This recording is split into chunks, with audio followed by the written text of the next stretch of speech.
कितना खूबसूरत होता है जब आप कोई पुस्तक किसी दुकान से परचेज करते हैं और पढ़ने के लिए बैठते हैं और पहले पेज के पहले पंक्ति में आपके शहर का नाम लिखा हो। सचमुच रोम रोम प्रफुल्लित हो जाता है। हाँ, मैं अपने शहर प्रयागराज की बात कर रहा हूं। बंकिम चंद्र चटर्जी जी की एक पुस्तक मृणालिनी, जिसके पहले पेज पे ही पहले पंक्ति में ही प्रयाग का वर्णन है। प्रयाग एक ऐसी जगह है जहां आपको त्याग, परिश्रम और संघर्ष तीनों दिखेगा। प्रयाग की एक कहावत है, प्रयाग है तो प्रयास है, प्रयास है तो प्रयाग है। प्रयाग के त्याग की कहानी यह है कि यमुना और गंगा का मिलन होता है और सरस्वती यही विलीन हो जाती है, अपने को त्याग कर देती है। त्याग का स्तर यह होता है कि अपने काल में हर्षवर्धन अपने शरीर का वस्त्र तक दान दे देते हैं। संघर्ष आपको देखना हो तो आप चारों दिशाओं से आने वाले ट्रेन में से जो युवा और युवती अपने घर की स्थिति को सुधारने के लिए आते हैं उनको देखिए। सचमुच एक तनाव देखना हो आप प्रयाग आइए, प्रयास का अंतिम स्तर देखना हो तो आप प्रयाग आइए। अब बातें मृणालिनी की। सचमुच बहुत बेहतरीन किताब है। इस कहानी की शुरुआत एक नाव के आने से होती है जिसमें दो युवा हेमचंद्र और दिग्विजय सवार होते हैं। उस प्रयाग के घाट पे उतरते हैं और अपने गुरु मध्वाचार्य से मिलने के लिए हेमचंद्र जाते हैं। हेमचंद्र गुरु को प्रणाम करते हैं और खेद प्रकट करते हैं और वो बोलते हैं कि दिल्ली जिस कार्य के लिए मैं गया था उसमें सफल ना हो सका। गुरु कहते हैं कि मेरी ज्योतिषी गणना कहती है कि हम सफल होंगे। तुम जिस कार्य के लिए बने हो वो कार्य तुम सफल करोगे। हेमचंद्र अपने गुरु से पूछते हैं कि मृणालिनी कहाँ है। मृणालिनी हेमचंद्र की प्रेमिका रहती है। गुरु कहते हैं मुझे नहीं पता है। हेमचंद्र कहते हैं आपको पता है, आपने जब मेरी अंगूठी मांगी थी तभी मुझे पता चल गया था कि आप किस प्रयोजन से अंगूठी मांगे। मध्वाचार्य कहते हैं हेमचंद्र से, हाँ मुझे पता है और मैंने उसका वध करा दिया है, और इसलिए वध कराया है क्योंकि तुम इस धरती की सुरक्षा के लिए पैदा हुए और मृणालिनी की वजह से तुम्हारा ध्यान भटक रहा है, इसलिए मैंने उसकी हत्या करा दी। सिंह सी गर्जना, हाथी सा विकराल शरीर और सूर्य के समान चमकता हुआ चेहरा हेमचंद्र का तर्राता है और गुर्राता हुआ वो गुरु पे बरस पड़ता है और अपनी तलवार निकाल के कहता है कि मैं आपका वध कर दूंगा। जिसने भी मृणालिनी की हत्या की है मैं उसे जिंदा नहीं छोड़ूंगा। गुरु मुस्कुराते हैं और कहते हैं बस तुम गुस्सा शांत करो, मृणालिनी जीवित है, सुरक्षित है, सुरक्षित स्थान पे है। वो मेरे शिष्य ऋषिकेश के घर पे सुरक्षित पड़ी हुई है। मध्वाचार्य उनको वचन देते हैं और वे कहते हैं कि जब तक मैं इस धरती को यवनों से, तुर्कों से आजाद नहीं करा दूंगा तब तक मैं मृणालिनी का चेहरा नहीं देखूंगा। ये कहते हुए वो गुरु की कुटिया से बाहर निकलते हैं और दिग्विजय के साथ चले जाते हैं। लेकिन ये युवा शरीर है, वो अपनी प्रेमिका से मिलने के लिए बेचैन रहते हैं और वो पता कराते हैं कि मृणालिनी कैसी है और कहाँ है। वो अपनी दूत, अपनी सेविका, अपनी कार्य करने वाली एक सेविका को वो पता करने के लिए भेजते हैं। वो पता करती है जिसका नाम होता है गिरिजाया। गिरिजाया पता करती है और आगे बताती है कि मृणालिनी सुरक्षित है और सही है।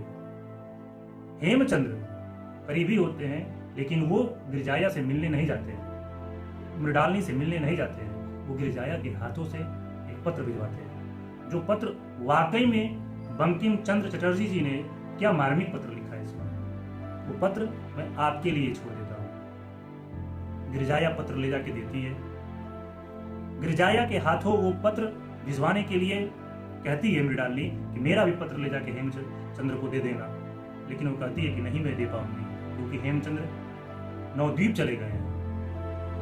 और गिरिजाया वहीं से लौट आती है और हेमचंद्र नवद्वीप की रक्षा के लिए गुरु के आदेश पे वहीं जाके रहते हैं, क्योंकि वो राज्य उस समय तुर्कों के आक्रमण से वंचित था। अभी तक तुर्क वहां तक नहीं पहुंचे थे। राज वहां निवास करते हैं, तो वहां की रक्षा करने का दृढ़ संकल्प करते हैं। इसी बीच एक पात्र की एंट्री होती है, दो पात्र की, एक पशुपति की, एक मनोरमा की। बीच में बहुत सारी कहानियों का क्रम चलता है। पशुपति जो होते हैं वो उस राज्य के सबसे सर्वश्रेष्ठ धर्माचार्य होते हैं। यूं कह लीजिए कि वो सर्वे सर्वा होते हैं उस राज्य के, क्योंकि नवद्वीप के राजा बूढ़े हो गए होते हैं, उनको कानों से कम सुनाई देता है, वो थके थके से रहते हैं, वो युद्ध में प्रयासरत नहीं हो सकते थे, वो संघर्ष करने की स्थिति में नहीं थे। इसलिए पशुपति के ही देख रेख में सारे कार्य काज होते हैं। पशुपति नवद्वीप की सारी व्यवस्थाएं सही चलाता है, लेकिन कहा जाता है ना कि लालच बहुत बुरी चीज होती है। नाम मात्र का राजा नवद्वीप के राजा थे, लेकिन सारा काम पशुपति करते थे, पशुपति राजा थे, लेकिन वो गद्दी पे विराजमान नहीं थे। वो राज सिंहासन पे बैठने के लिए तुर्कों से एक समझौता करते हैं, गुप्त समझौता करते हैं, और वो कहते हैं कि आप नवद्वीप पे आक्रमण करिए, आप राजा को हटाइए, मुझे बिठाइए, जैसा आपका आदेश होगा वैसा हम करेंगे।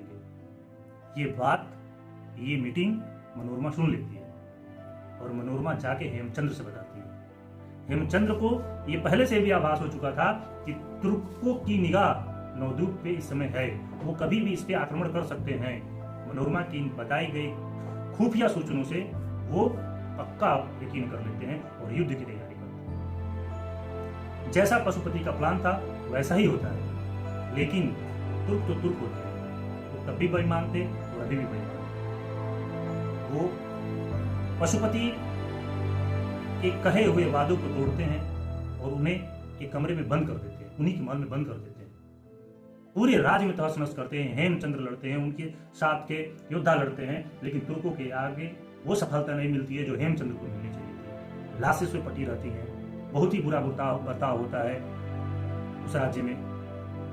हेमचंद्र थक हार के बैठ जाते हैं। पशुपति के साथ जो बुरा व्यवहार तुर्क करते हैं, उनको तुर्की भेष पहनने के लिए, उनको उस वेशभूषा में रहने के लिए, तुर्की शासन मानने के लिए, लेकिन पशुपति का जो हृदय होता है वो फिर धरती के प्रति जाग उठता है और वो मना कर देता है। वो इतना शर्मिंदा हो जाता है कि वो अपने ही महल में माँ काली के सामने ही आग लगा, उसकी हवेली में आग लगा दिया जाता है और वो मर जाता है। लेकिन इस कहानी को के बीच का जो एक छोटी सी कहानी है उसको मैं छुपा गया हूं सिर्फ आपके लिए। मनोरमा के पति की भी इस युद्ध में मृत्यु हो जाती है। मनोरमा अपने पति के लाश के साथ सती हो जाती है। हेमचंद्र अपने गुरु से क्षमा मांगते हैं और वो कहते हैं जिस स्तर पे सफलता मिलनी चाहिए थी उस स्तर पे सफलता नहीं मिली। गुरु समझाते हैं कि तुम्हारा जो परिश्रम था बहुत ही शानदार था, बहुत ही खूबसूरत था, तुम कहीं भी ग्लानि महसूस न करो, तुमको सफलता मिली है।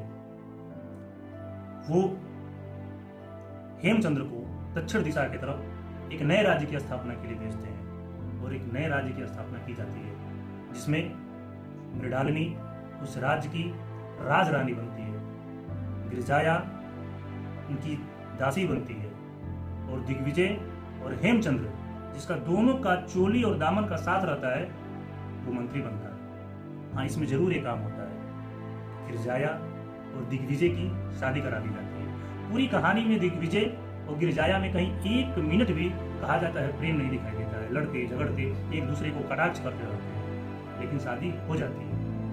थोड़ा सा खुशनुमा बनाने के लिए बंकिम चंद्र जी ने ये जरूर लिखा है कि पर डे यानी प्रतिदिन किसी न किसी की बातों को लेकर गिरिजाया दिग्विजय को यानी अपने पति को जानवरों से मारते हैं। ये तो एक खुशनुमा माहौल है, सब कुछ सही चलता है, वो भी अपने कार्य में लग जाता है।